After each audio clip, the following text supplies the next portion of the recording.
What is up, everyone? Welcome back to the Raw Prospect Podcast. My name is Emmy Nixon. Today is December 15th, 2022. Currently recording this at 11:30 p.m., just after Thursday Night Football. Today we're going over our Week 15 picks against the spread, and then talking some MLB free agency. But before that, joining me from Austin, Texas, the Stat King himself, Mr. Michael Wing. What's up? What is up, everybody? It's 11:30 Central Time here in Austin. It's been an eventful week in sports, but also in the lives of college students as they wrap up their fall semesters. I finished up finals on really Monday. Was my last assignment that I had to turn in, but I finished my finals on Friday. It's nice to be off school one more semester in the spring. I'm off for about 3.5, 4 weeks. So we'll hopefully be able to, now that we're on break, get a lot of content out before we go back. And then with school starting, that will coincide with the college football playoff, the national championship, the NFL playoffs, and the Super Bowl. All of that will kind of be in one whirlwind. But man, if we're just looking at this weekend in sports, I mean, I know a lot of you aren't. A lot of you are more focused on just a casual sports fan, the NFL, the NBA, college football with bowl games starting. But there's so much more than that going on in sports this weekend. In college football, we have coaching carousel that's gone wild that we're going to talk about at some point over the next month. We have the transfer portal that's also going wild as players decide whether or not to opt in or opt out of their respective bowl games, and players transferring, entering the draft, that sort of thing is going on. We have Texas high school football state championships going on, and by the way, our high school, Vandergrift, will be playing for a state championship. Yes, sir. So shout out Coach Drew Sanders and shout out the Vipers, who will be taking on DeSoto Saturday at 3 p.m. on Bally Sports Southwest, which I think is a local channel that most people in Texas get. So if you have that channel, definitely tune into that game. There's a couple top 10 battles in college basketball coming up this weekend. But it's been a whirlwind of a week. We have the World Cup final coming up on Sunday with Argentina, Lionel Messi going up against Kylian Mbappe in France. What a game that's going to be. There's so much going on. But for today, we have MLB free agency, which has been running wild ever since the winter meetings. And then we can say it now. We're in the home stretch of the NFL regular season. This is the playoff push. We already have two teams that have clinched playoff berths. The Niners, with their win over the Seahawks tonight, clinched the NFC West. And then the Eagles have clinched a playoff spot. They obviously haven't clinched their division yet. The Cowboys are on their tail, and they have a huge game, I believe, next week on Christmas Eve? That will be huge in determining that. But, yeah, it's the playoff push now. It's the last 4 weeks of the regular season. Teams are separating themselves. I feel like right now I have a lot better of an idea of, like, who are the actual bona fide Super Bowl contenders than I did probably 3 or 4 weeks ago. So, yeah, we're going to talk about all of that. We have some really good games to get to. So let's just get right into it. Yeah. Real quick, I just want to say subscribe to the channel, first of all. We're trying to get to 100 subscribers, trying to get bigger, obviously, and hit the notification bell as well so you get notified every time we go live, every time we drop a podcast as well. For our audio listeners, I actually did get a new mic stand, so you might be able to notice a difference in audio. Maybe I sound a little deeper. That's probably the effect that it has, but nonetheless, we'd appreciate if you left a 5-star rating and review. That would mean a lot to us. And we're just going to get right into this. We're going to start with NFL today. And, on the surface, this slate doesn't seem that good. But there are a few good games here and there, and we're going to cover those today. Starting with arguably the best game of the week. It's going to be Dolphins at Bills. Dolphins obviously beat the Bills earlier this season, but have lost 2 in a row. Tua has looked off, and it hasn't just been that he's been off as well. It's just the fact that he's missing open receivers, and the offense is just not clicking as well, and then the warts are showing up defensively. And then the other side of things, the Bills came off a good win against the Jets last week, with their defense dominating that game for all 60 minutes. So I'll let you start it off here. The line is at Buffalo -7.5 at home, and I think it's going to be snowing for most of that game. Well, that's where I want to start. It's the forecast in Buffalo. We look at that September, early October game that Miami was able to win. They were able to scratch that game out and give them credit. They played better than Buffalo in that game. Buffalo had a chance at the end, but weren't able to pull that game out. Buffalo has kind of played with their food a little bit at times here this season. They had a key injury with Von Miller going down, and we'll talk about that down the road as to what that means for like their Super Bowl chances. I still think they're a really good team that has a chance to go to the Super Bowl. Obviously, when you have Josh Allen and the knockout punch that they have offensively, and they seem to have run the ball better here as of late, which is great. You have a chance to go, but man, Von Miller going down has a lot to do with what I think their forecast is come January. But in terms of this game, yes, it's going to be below freezing, and it's going to be snowing, and there's going to be a lot of snow. It's not going to be just any old, snow. It's going to be like really coming down. I believe they're expecting like 10 to 18 inches just overall in Buffalo this week. But in terms of that game, it's going to be cold, and it's going to be snowing hard. So what does that mean? Well, the Dolphins, I believe there was a story that came out earlier this week that they had heaters on their sidelines in that Sunday night game against Los Angeles. And I'm not saying it wasn't cold there. I don't know what the forecast was. I don't know what those players were feeling. I don't know what the conditions were. But they were cold then. Well, what's it going to be this weekend? I mean, what is that mental side for the Dolphins, in my opinion? I think for a divisional game, this line is way too big. I still think the Dolphins are a really good team. I think they will find a way to run the ball. And Tua, with this offense, will find ways to score. I think you look at what,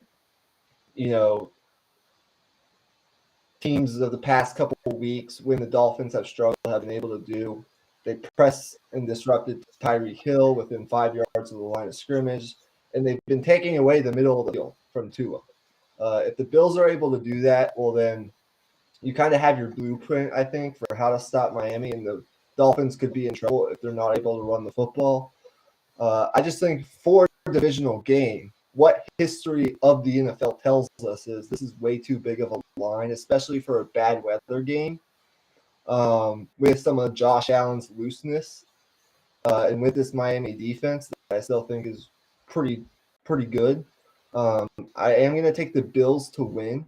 I feel pretty confident about that, playing at their stadium, in their house, with a chance to get revenge, an important divisional game with Josh Allen.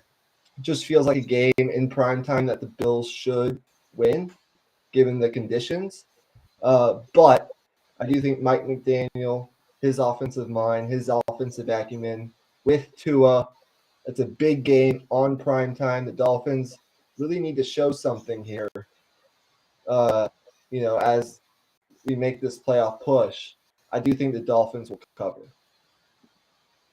Yeah, this line is interesting to me. I mean, a touchdown, they got to win by more than a touchdown. You got to remember that part. Sometimes the 7.5 line can be deceiving. Like, oh, they can win by 7 points. Now they got to win by 8. That makes things more interesting, in my opinion, because I think scoring is going to be hard enough to come by to begin with, especially since the last game they played in Miami, that wasn't, a super high scoring game either. That was a hard fought, 24-20 type of game. So um, I think it's a no brainer here to pick Miami to cover. I think um, the biggest thing is they got to get off to a good start early. I think Tua's confidence and getting his rhythm going is going to be the most important thing, because once he gets going and he's able to be confident and accurate, that'll open up everything else for that offense.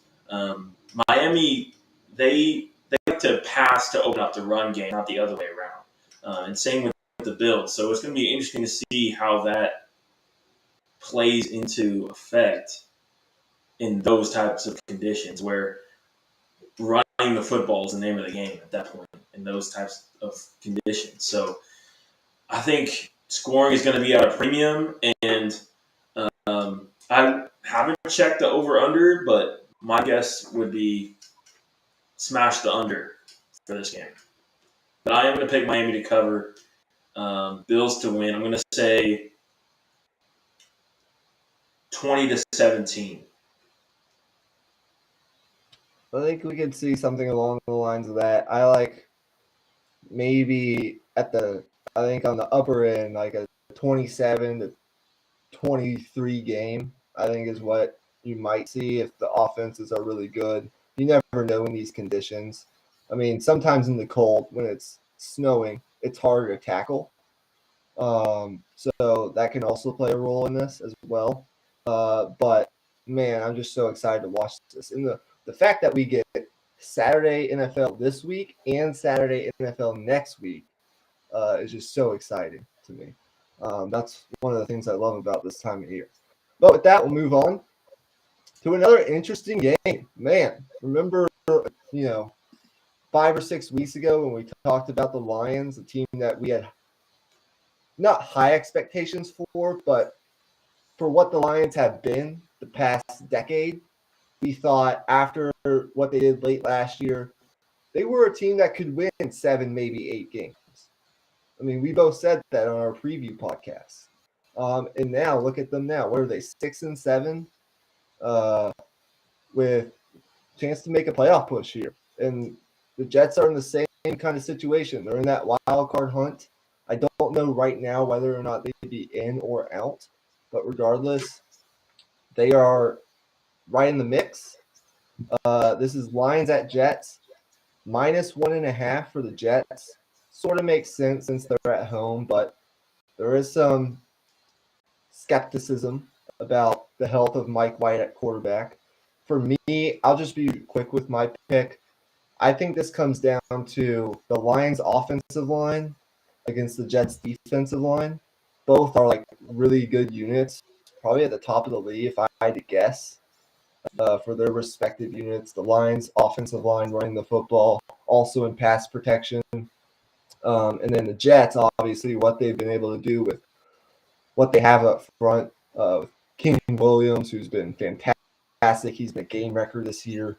I think that's really what this game comes down to. The Lions have kind of morphed into a team that we saw flashes of at the beginning of the season.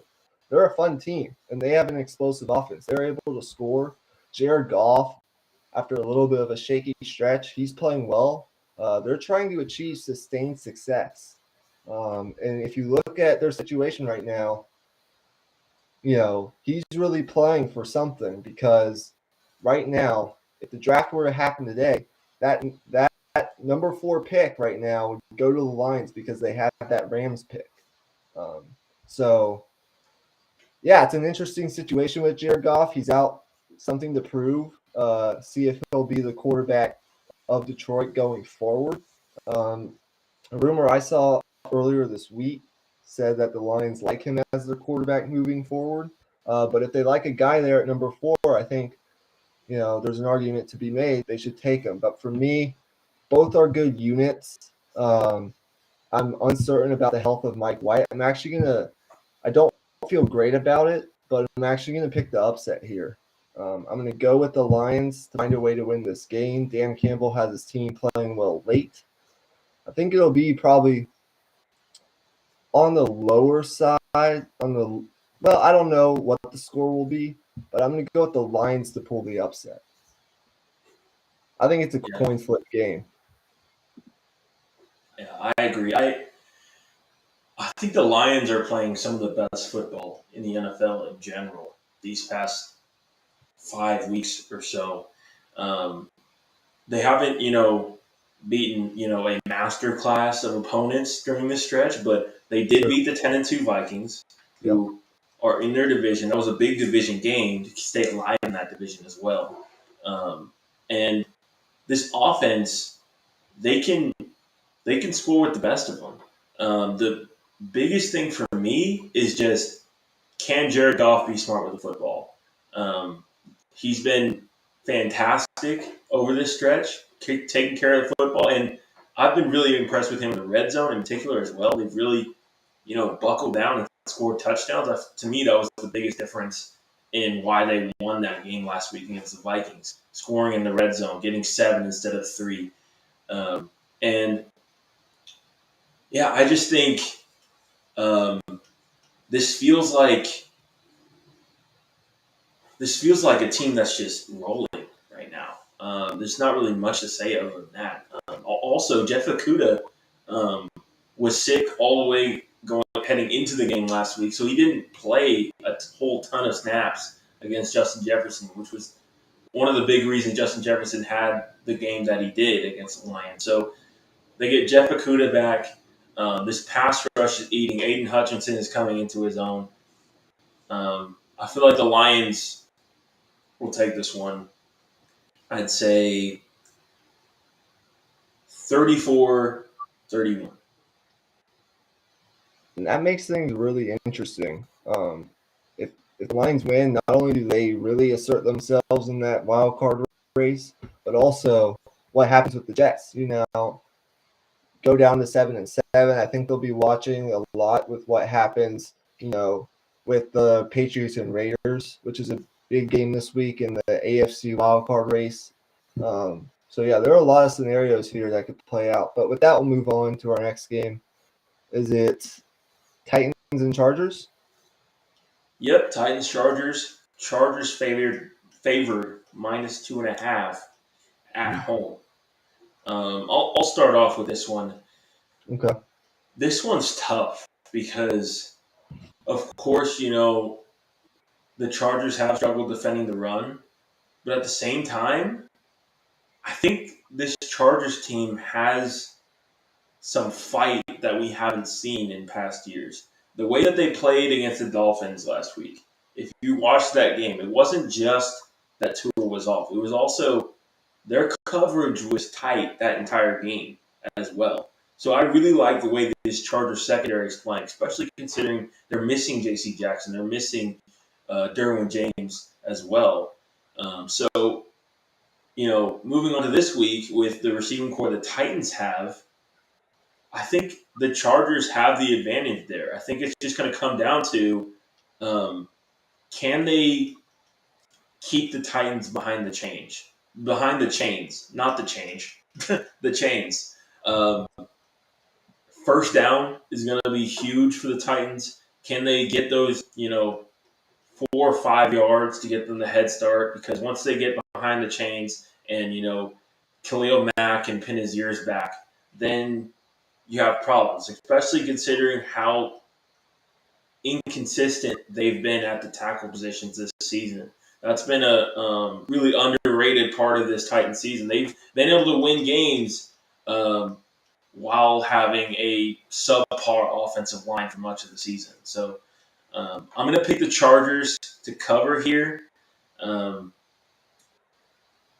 I'm doing that kind of in spite of myself because I know how good Derrick Henry is and how bad the Chargers have been defending the run, but I just think the Chargers can overcome that, especially considering the Titans are kind of in a spiral right now. They haven't been as sharp defensively, and offensively, they didn't really have much juice to begin with.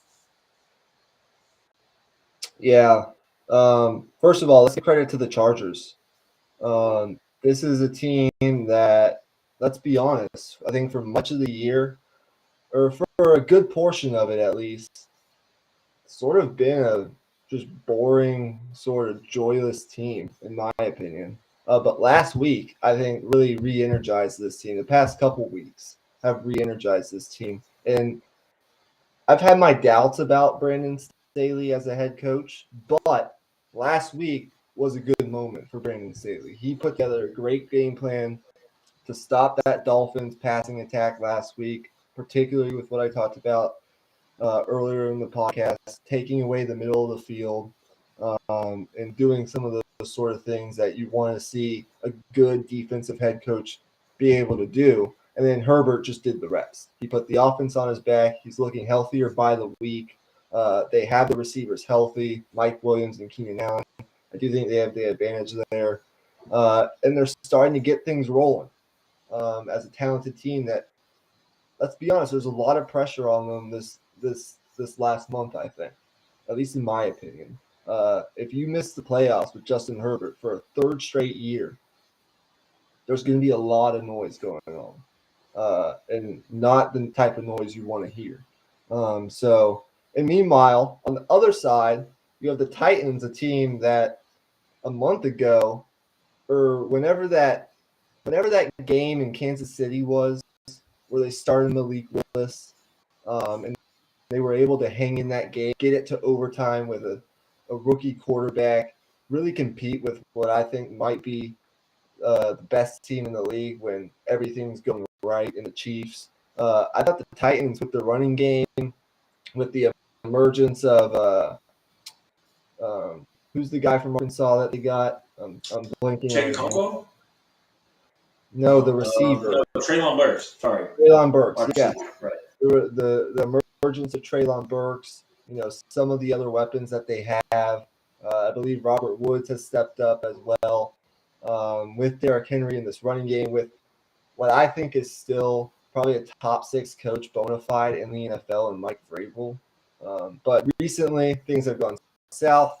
They just were embarrassed by one of their division rivals at home against the Jaguars. There's also another team that's playing pretty well right now in Jacksonville. But still, you got embarrassed at home against a division rival. You just fired your GM in what some say is a questionable decision. Some say is not a questionable decision. The ironic part about that was they fired him like the day after that Eagles game, where A.J. Brown absolutely dropped his nutsack on that defense. It's just being kind. Like, let's be honest here. So they've lost 3 straight games. They haven't played good football the past couple weeks. I'll just say this. I won't be surprised.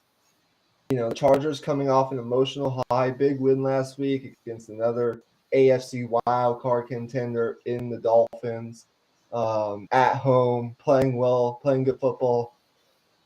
No one's really expecting much from the Titans right now, given that they're in a downward spiral. I will not be surprised whatsoever. It's just sort of how the NFL works. Coming off an embarrassing loss last week, if Mike Vrabel is able to rally the troops in some way, shape, or form, Titans come out and they play well and they find a way to win this football game to get them back on track. That's just sort of the feeling I get from Mike Vrabel this time of year. He just knows how to rally the troops and coach. But I also won't be surprised if the opposite happens.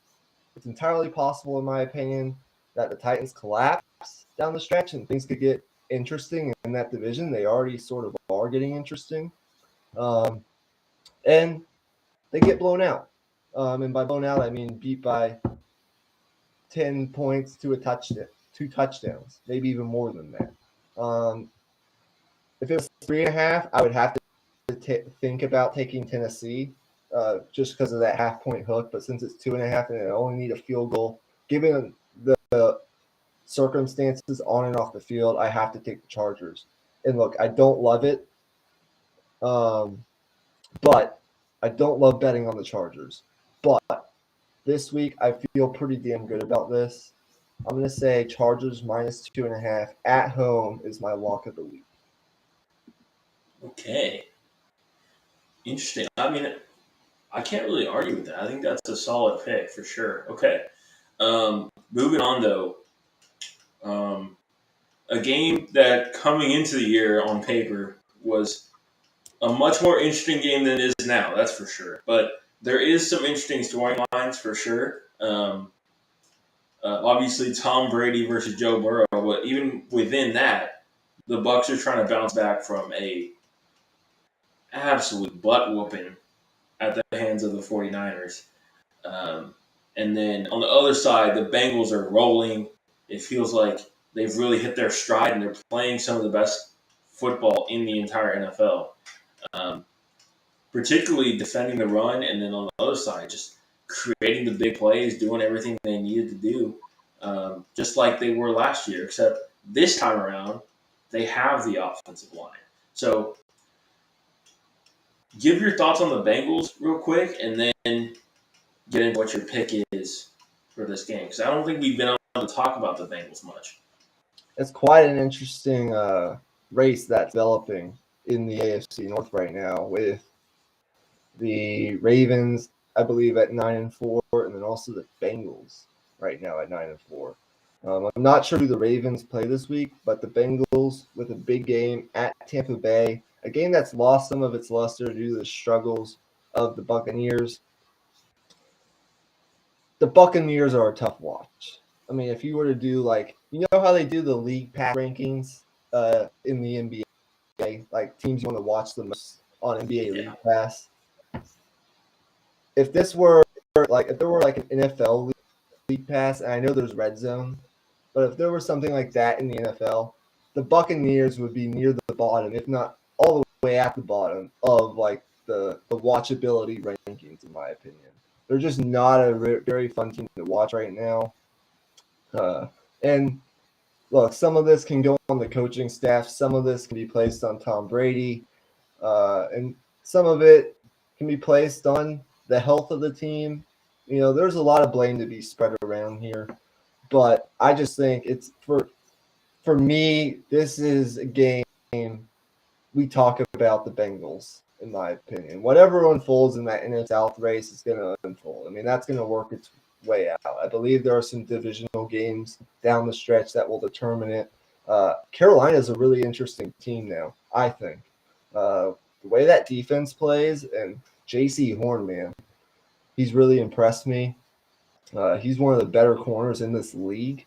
If you have not watched him, with a game at home against the Steelers and some divisional games coming up, I think the Panthers could actually end up sneaking into the playoffs somehow if they get decent quarterback play. But that's a story for another day. For me, it's all about the Bengals here. They do it. I mean, I had my questions at the beginning of the season, but I think that's just what they are. They start a little slow. They got to figure some things out. Coming off that Super Bowl hangover, they figure it out. They get healthy. Whether it's Jamar Chase is hurt, whether he's on the field, last week they did it without, Boyd and the other receiver that they have, Higgins. I mean, with Joe Burrow, man, you always have a chance. I think with what he's doing, he's putting himself into the fringes of MVP conversations, in my opinion, along with Mahomes, along with Jalen Hurts, whoever else you want to include in that conversation. I think Joe Burrow is right up there. Their defense, give credit to whoever their defensive coordinator is. He's doing a fantastic job. They're 6 overall in DVOA, which is a metric that measures, I think, defensive efficiency and some other things. Seems like they come up with creative game plans defensively every week. Look, man, with what their defense is doing ever since DJ Reader came back in the middle, he's been a huge piece on the back end as well in coverage. And with what Joe Burrow is doing, what their running game does with Joe Mixon, and more importantly, I think Samaje Perine giving them that good 1-2 punch in the running game, which is so important this time of year. There's an argument to be made that maybe this team is better than the team that went to the Super Bowl last year. The way they're playing right now, they certainly can make an argument. And it's sort of, in a way, I mean, they got hot at sort of the right time. And if they can sustain this down the stretch, they're going to be certainly one of the teams at the top of the AFC, vying for the Super Bowl. And by top of the AFC vying for the Super Bowl, I mean possibly in the AFC Championship game. I think right now, if I had to pick, I might pick a rematch of last year's AFC Championship game. But that's a story for another day. Point is, I really like the Bengals. I don't so much like the Buccaneers. Betting against Tom Brady, we all know that how that conversation goes, but I got to take the Bengals -3.5. Yeah, I have this as my lock of the week, but real quick, just my take on the Bengals. One thing that I didn't even think about going into the year was the fact that Joe Burrow didn't have an offseason. He basically had the first 4 games of the season as his preseason. He didn't really get much reps with, like at all. Wasn't really throwing until just a few weeks before the season really started. So um, that's definitely something to take into account in terms of how slow they started. But right now, um, one of the players that I'm really watching on that Bengals defense is DJ Reader. DJ Reader is basically the modern day Vince Wilfork. Um, he can rush the quarterback, but he's at his best defending the run and just eating space in the middle of that defense. And when he's um, when he's in the game, I mean, when he's healthy, what I mean. When he's healthy, their run defense is historic. Not only one of the best in the NFL, but historic. And what he's able to do is just completely open things up for their linebackers to just go and attack. And that defense is just incredibly underrated right now. So, anyways, I'm high on the Bengals.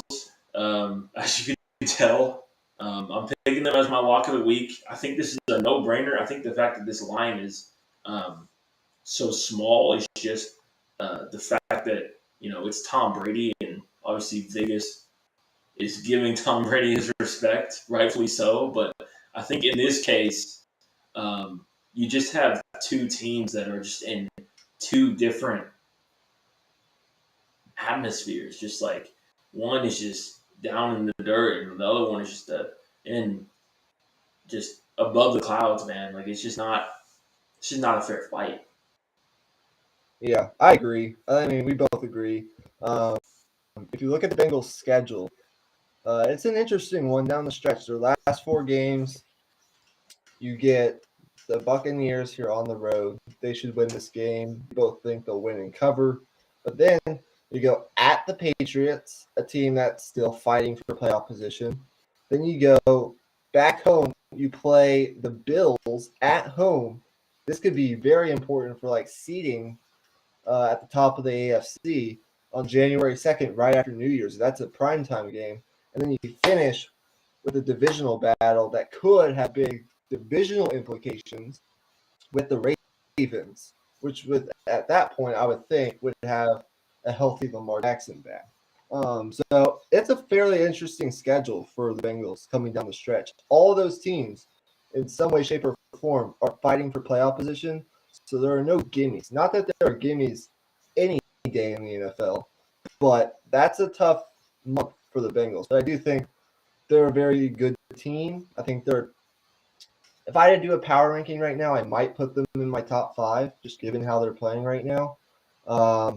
And I do think they'll probably win three or 4 of those, or at least 3 of those games. If I had to guess, the way that they're playing right now, things can change, injuries can happen, so forth. But yeah, I really love the Bengals, and I don't say that very often. Okay, um, our last game of the week. It's a NFC East battle.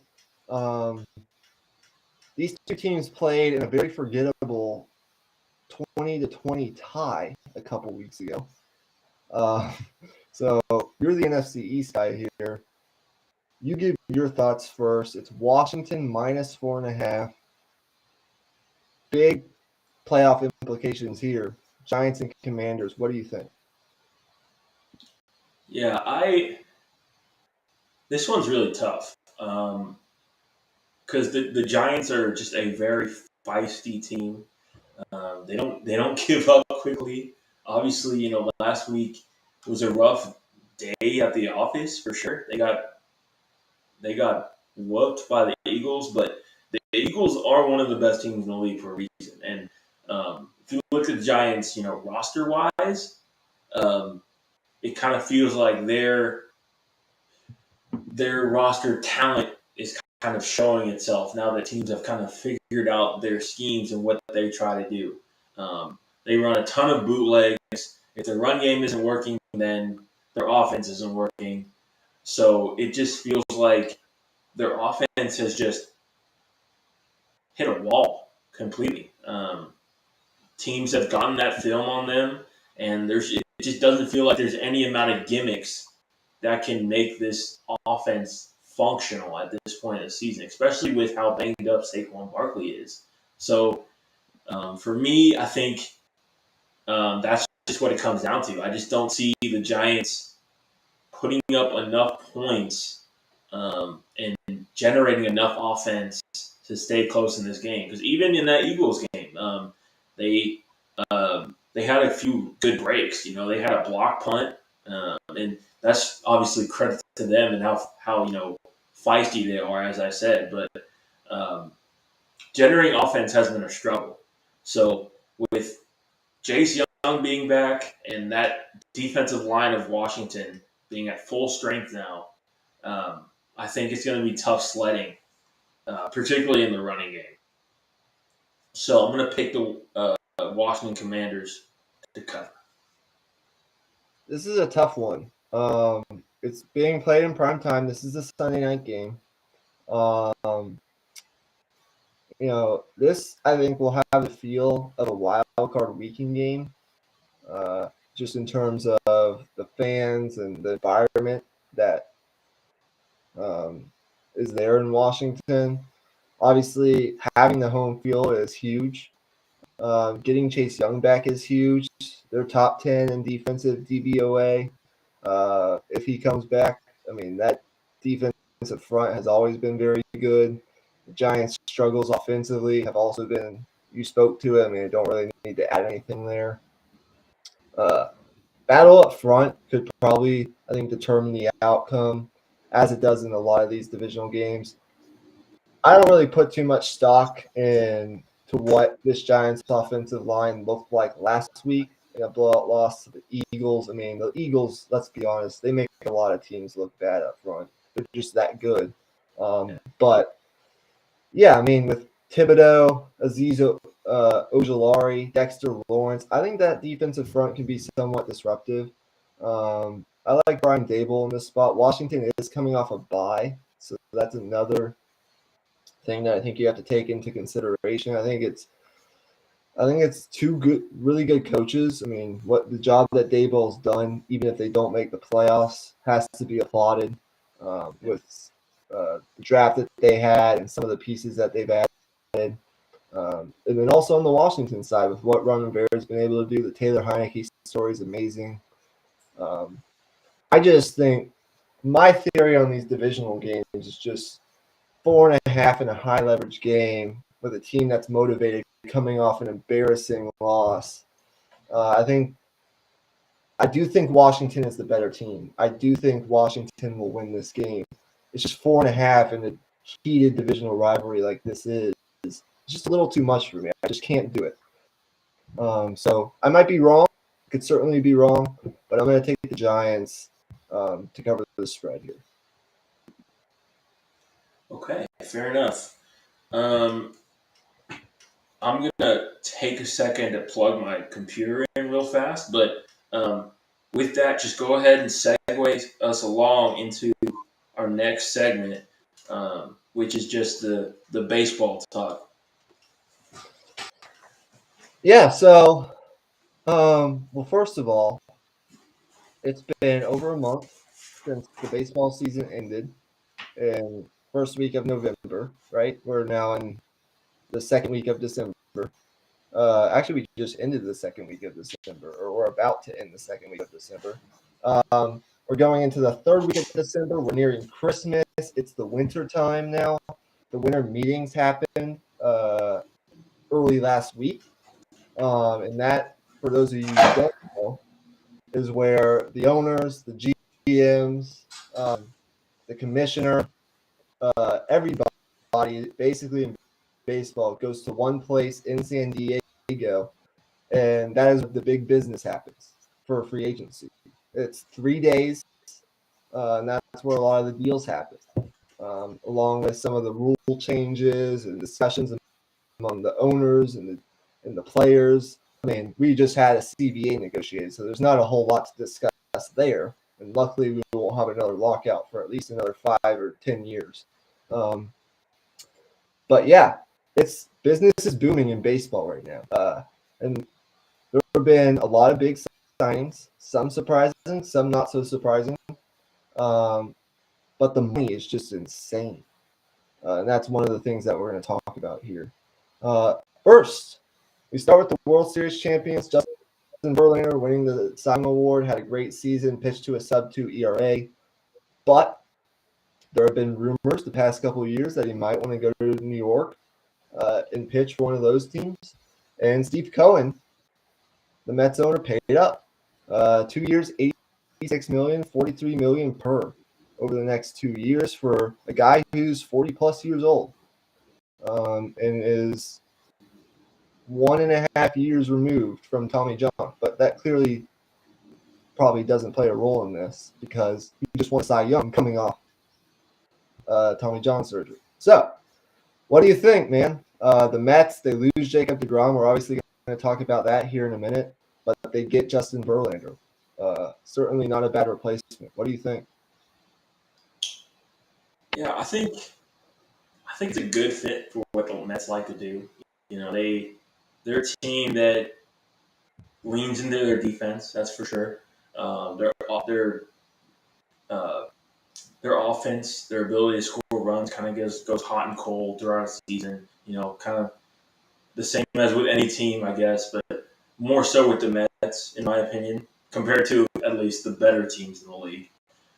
And with that, I mean, the signing is good. I mean, there's no reason to expect a drop off. I mean, with as many years as this guy's been pitching, you just know that he knows what he's doing. There's no real fear that he's going to lose 5 miles per hour on his fastball. Like, that's just not realistic at this point. I mean, he is who he is. He's just an all-time level pitcher, and the reality is, any opportunity where you can bring a guy like that in, you're going to do it. So, I think the reaction on Twitter was a little odd to me.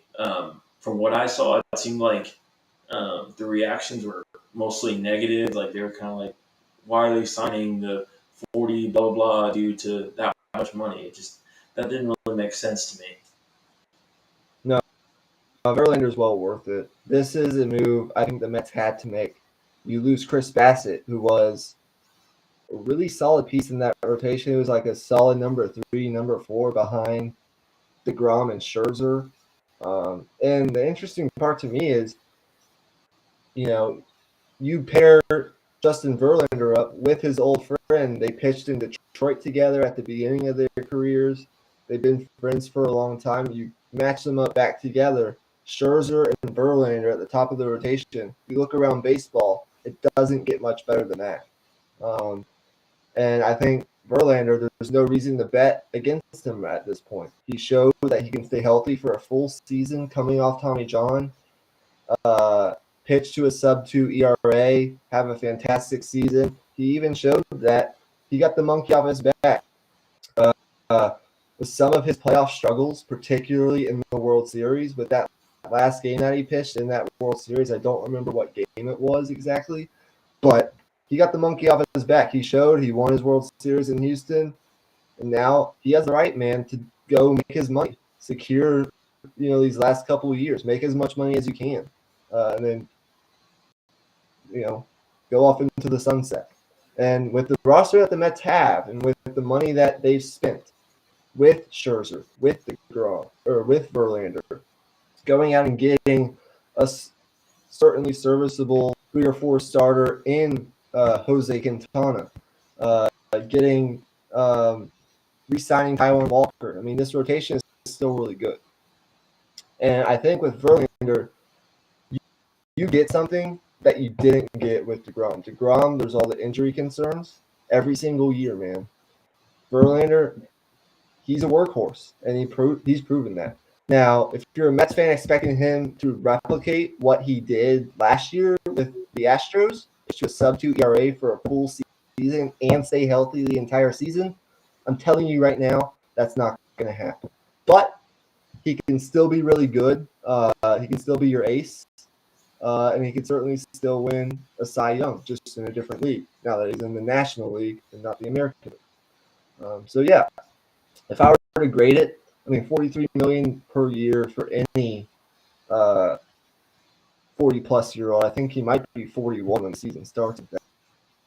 But look, for teams that are looking to win, and this is a point that I want to drive home on this podcast, they're betting on right now. With players in their primes that are really, really good, they want to acquire talent and they want to win World Series right now. And there are expectations with the Mets coming off a really good regular season, the best the Mets have ever had in like the past decade, 20 years, with a really talented team. But it was a disappointment in the playoffs. Top two starters got banged around. DeGrom got banged around by the Padres. Scherzer got banged around by the Padres. They lost that wild card series. They had an early exit.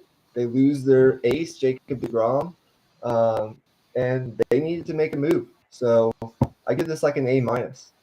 They had to make this move. Yeah, I agree. I think they just need to switch things up, especially with our next player leaving the building, of course, Jacob DeGrom. Jacob DeGrom, 36 years old, I believe, 36 or 37. He's 34, but he's getting he'll be 35 when the season starts, and he's getting up there in age. But yeah, continue on. Well, he signed a 5-year, 180. Wait, did I read that right? $185 million contract. I'll let you start off with that.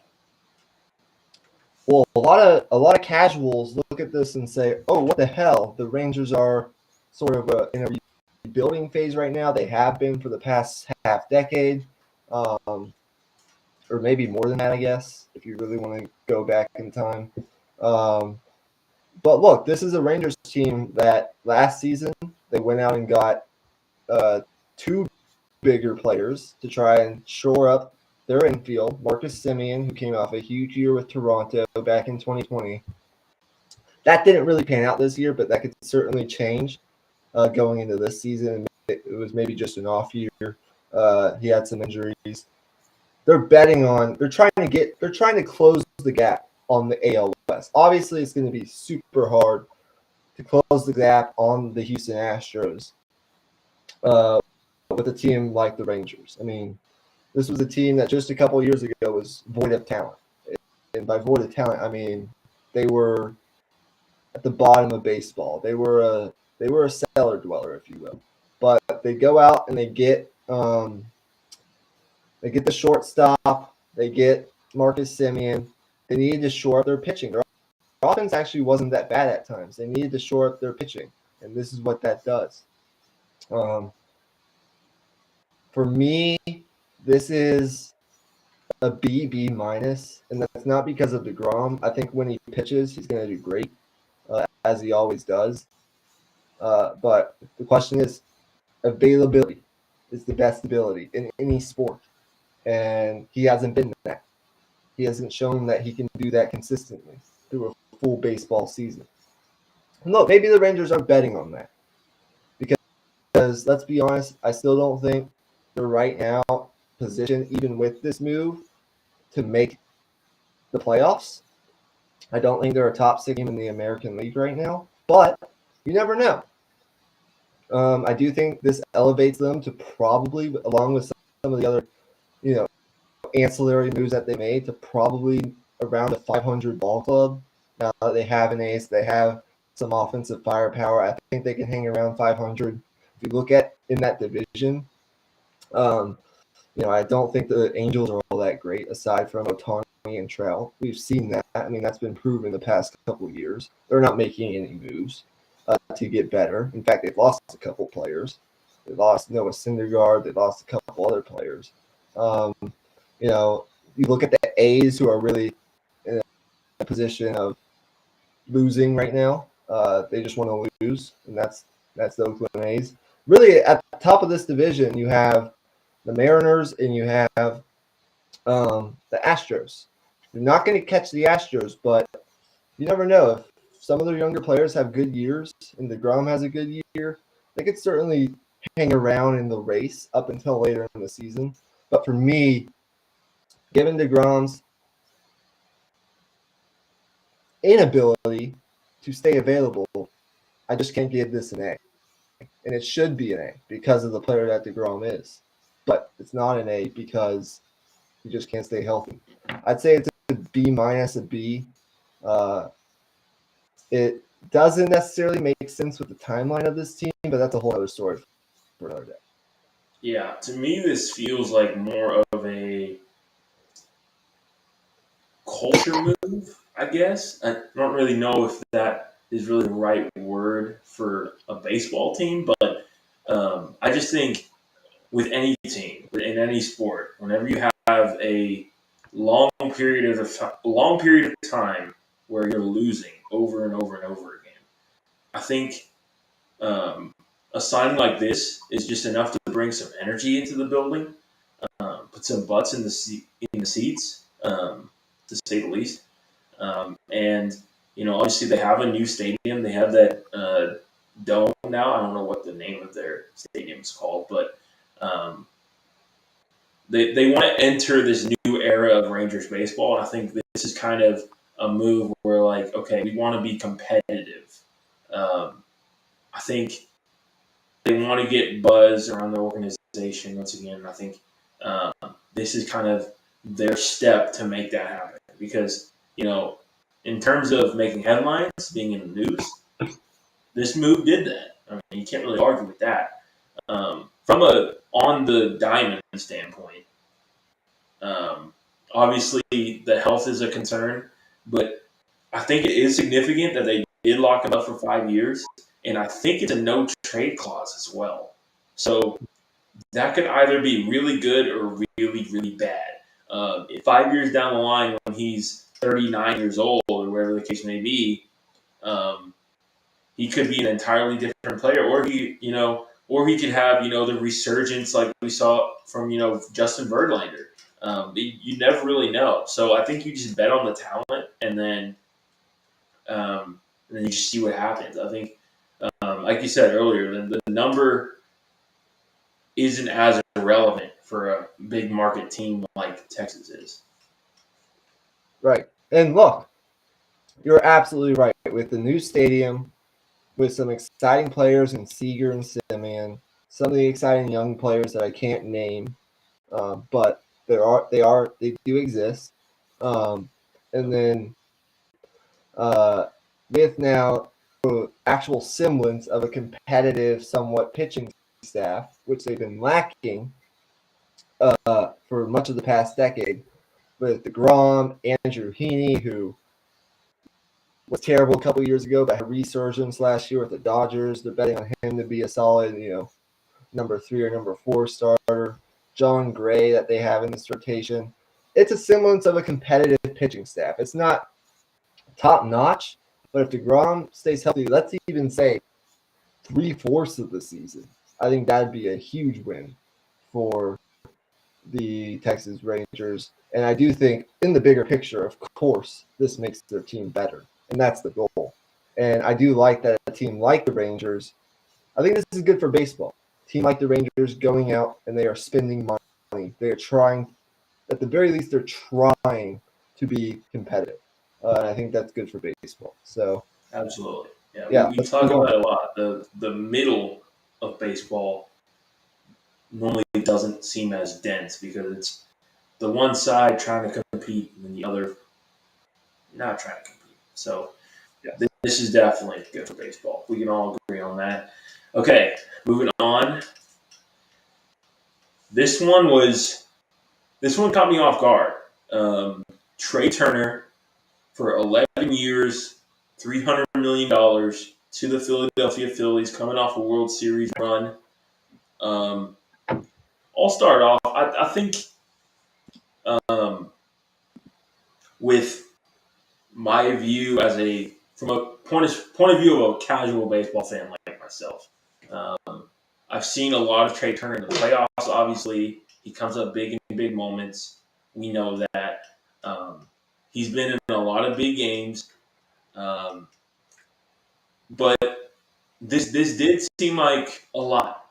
Um, I think a lot of people would agree with me on that as well. It doesn't seem, like hater-ish, I guess, if you want to create that word, to just say, oh, this does seem like a bit of a large number. But the other side of things, one thing that you mentioned to me actually before the show started, when we were talking about it, was um, Trey Turner is actually really close friends with Bryce Harper, and that actually wasn't something I considered at all.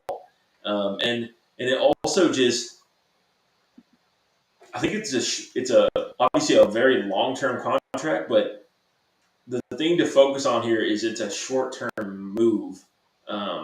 In the fact that what they want to get out of Trey Turner is going to be in the next 3 to 4 years. Like that's going to be the heart of that contract, and that's going to be the decider on whether or not it was a successful contract. What they got after that, after this, championship window closes, I mean, is whatever, because we've seen contracts like that play out before, like Albert Pujols with the Angels or whatever the case may be.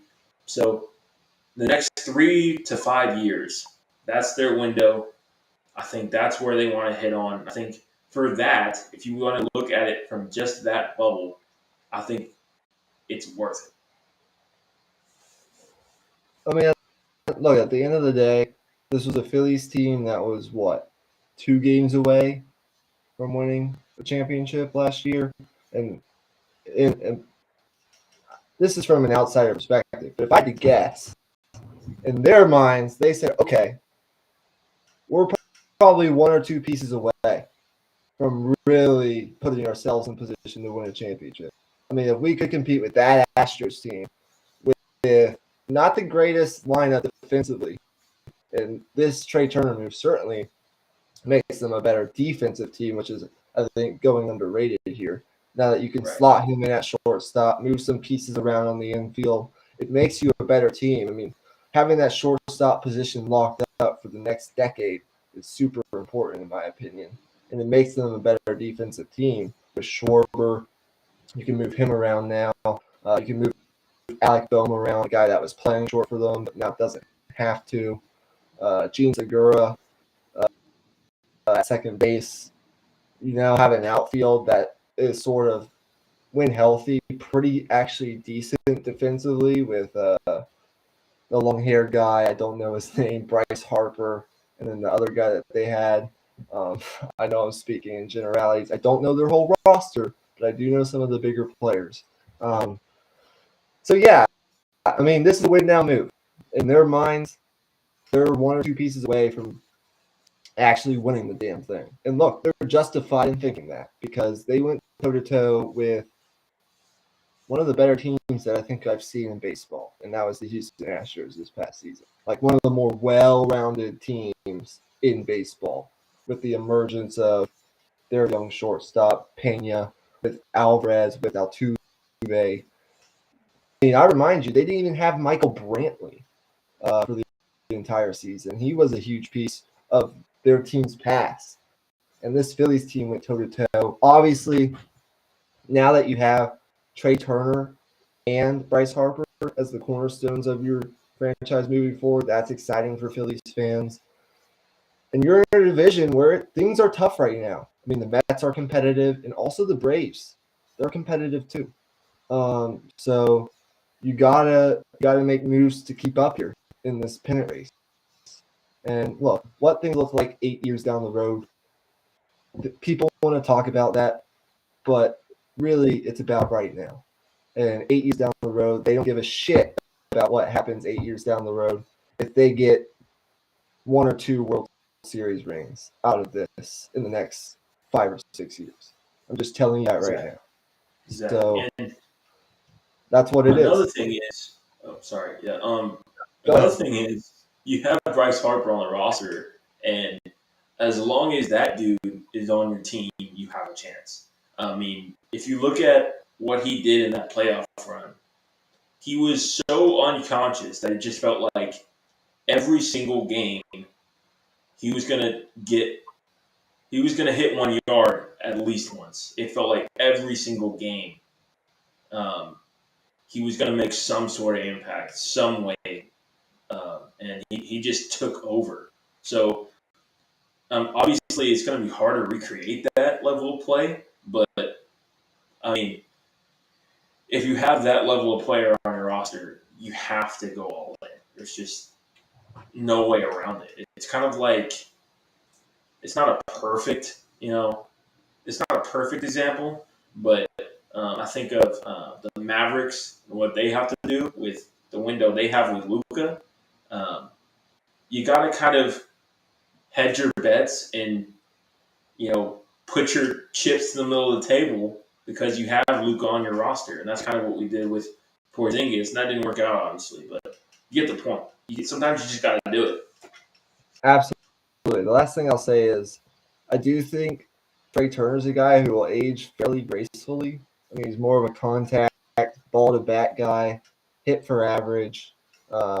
He runs the bases well, keeps himself in shape for the most part, plays solid defense, doesn't really take any risks, I would say, health wise.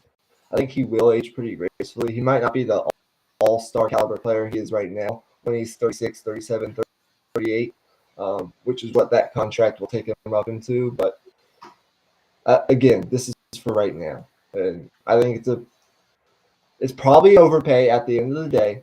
But when you're a team like the Phillies that's that close to getting the World Series, they do not care. They just don't. So, with that, speaking of going yard, as you were talking about with Bryce Harper, this guy goes yard a lot, and that is the one, the only, the new captain of the New York Yankees. Oh, Carlos Correa first? Oh, I clicked the wrong button. Sorry. That's okay. Yeah, the new captain of the New York Yankees, um, Aaron Judge. Well, he's going to be named captain. The first captain since Derek Jeter. Um, Look, a lot of noise in the offseason about Judge, particularly pertaining to the team that we might talk about next, the San Francisco Giants. Judge is a guy that's from the Bay Area. We talked about this at length even during the season, and we heard a lot of the noise all this year, going all the way back to spring training when the Yankees offered him a completely fair offer at the time, 8 years, $240 million, that he decided to decline. He decided to bet himself and then proceeded to, I think Yankees fans thought he would have a really good year. If you would have told Yankees fans, particularly myself and other Yankees fans across the world, that Judge would have a really good year, he'd be in the MVP conversation, he hit maybe 40, maybe low 50s in home runs. He would stay healthy the whole year. He played Gold Glove defense, Gold Glove caliber defense, and he'd be in the MVP conversation, maybe even win it. Sure, they would have believed you. But if you would have told them that he would bet on himself, proceed to set the American League record in home runs, have one of the greatest offensive seasons we've ever seen in the history of baseball, win an MVP, and be the talk of the town of sports, not just baseball. I mean, during that home run chase, you have to remember they were cutting the college football games to show Aaron Judge at bats. Right. That doesn't happen a lot nowadays. So, I mean, he was for a time the talk of sports, playing with the Yankees, that sort of thing. And there was a lot of talk about him and rightfully so, going to the Giants. I believe a week or two after the Yankee season ended, after the World Series, he posted a video on his social media. There were a lot of crumbs. It was starting to heat up.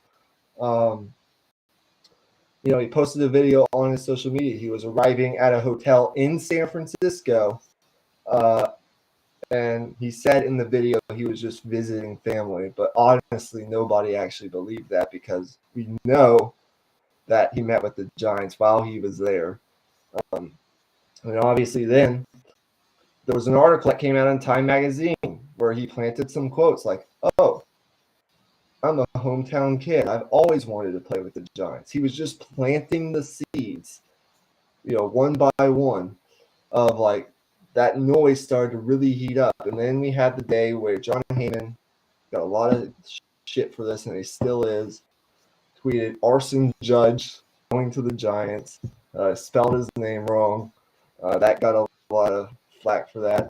But then 10 minutes later said, "I jumped the gun. He's not yet agreed to anything with the Giants." Then 2 days later, he ends up signing with the Yankees. He flew out to the winter meetings, I believe, on the last night of the winter meetings. So the night before it was about to end, he flew out it was in San Diego. He flew out and met with the Padres, who are a late bloomer in the Judge sweepstakes, who offered him 10 years, $400 million. The Giants already had the 9 years, 360 on the table.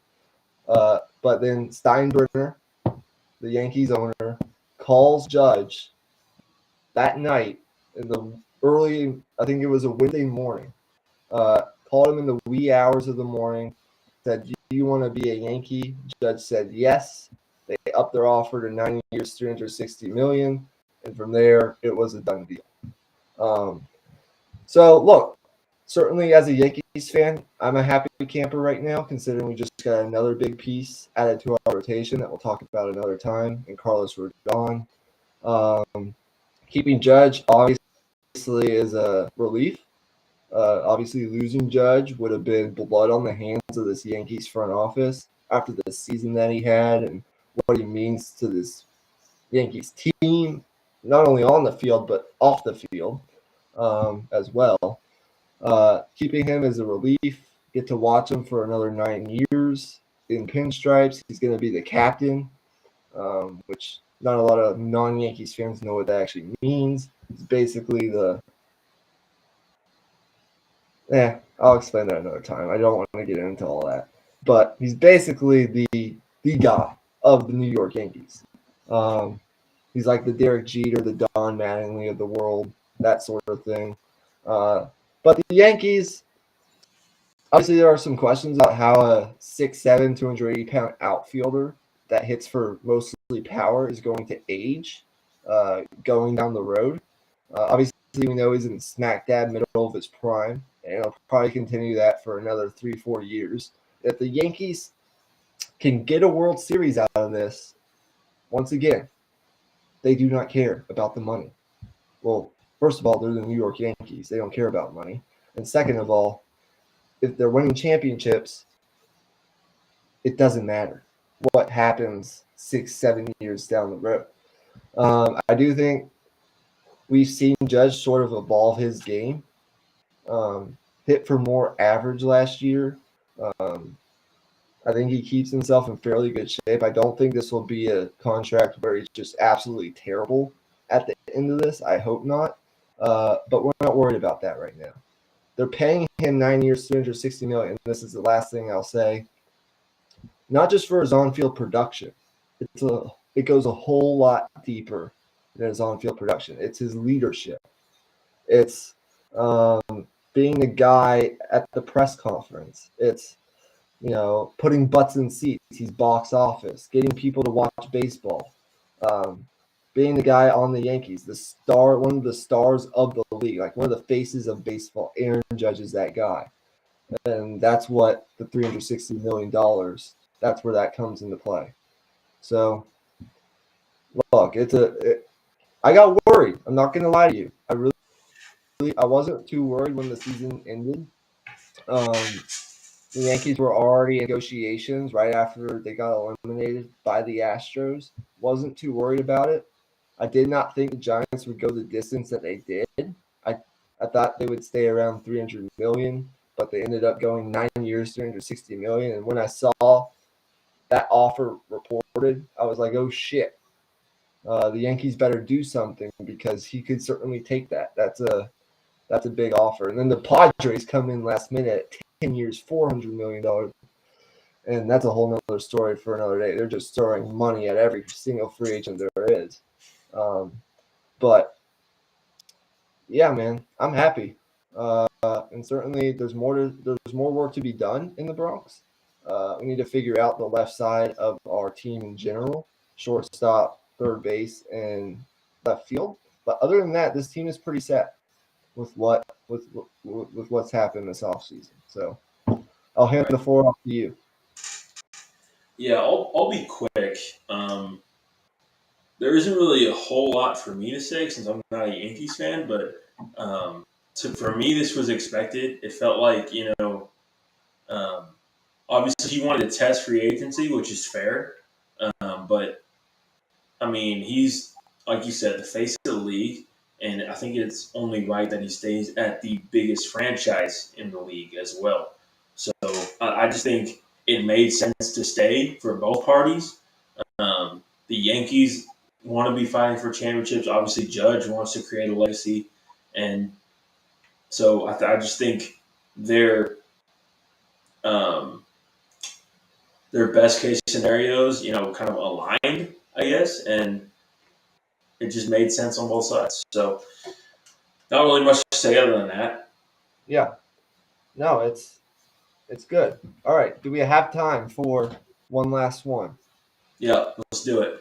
All right. Carlos Correa signed a 12-year, $350 million deal with the San Francisco Giants. Um, they didn't get Judge, but they got Correa, and I mean that kind of came out of nowhere to me. I thought Correa was locked in with The was it the Twins. was it the Twins? Yeah, I thought he was locked in with them, but I guess not. Um, it happened quick, man. It came out of nowhere in my eyes since I wasn't really keeping that much of a close eye, and I saw that I was like, whoa, okay. One thing I will say is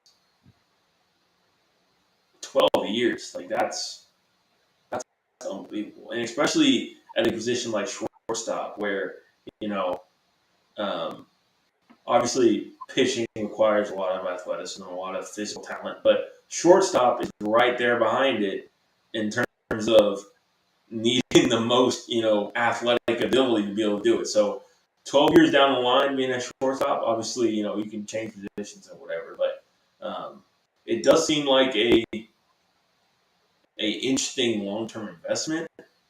And I also think it's not like the Giants are one move away either. I think they're not as close as they think they are. So if they think this is the one move they needed to make, especially given the division that they're in. So I'm interested to hear your thoughts on it. Obviously, what I said about Degrom, Verlander, all these guys, you bet on the talent, and whatever happens, happens. Especially in baseball, stars win out. Like if you got the stars, they show up in the big moments. Like you can't go wrong with that. So I want to hear your thoughts on it. Well, obviously, come playoff time, what wins? It's pitching first and foremost, right? And that certainly has proved itself time and time again. And now with the Giants losing Carlos Rodon, they added a couple like pretty good pitchers to sort of try and supplement that loss of losing Carlos Rodon, who was the ace of this staff, who just now signed in New York. But they added Sean Manaea, they added a couple other guys who will be good pitchers, but not Rodon. You lose your ace. That sort of sucks. Then you lose out under White Whale and Aaron Judge. You were close, but not quite.